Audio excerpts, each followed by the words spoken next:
प्रणाम पितामह।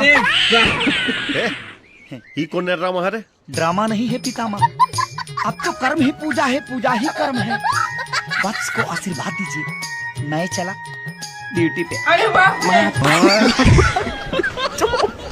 सामियाना के चौप देह ढोड़िए में सामियाना मर्द का पहचान ओकरा जुबान से होला। गलत, पहले सामान से होला, ओकरा बाद जुबान से होला। केसरी कंजूस, एक कॉफी नहीं अपनी जेब से पिलाते वो, कभी नहीं। मैंने उनसे कंजूस दोस्त मेरा लाइफ में कोई। मेरे पास चश्मा नहीं। अच्छा, चलो, तीन आदमी हैं। कंजूस सुना मैं। बिल्कुल नहीं। मेरा चश्मा नंबर 1। अपने ए झगरू, अच्छा किने ऑनरी का भाई तनी हमर साइकिलिया टढ़ा करना। हो गई। ओके चंदा,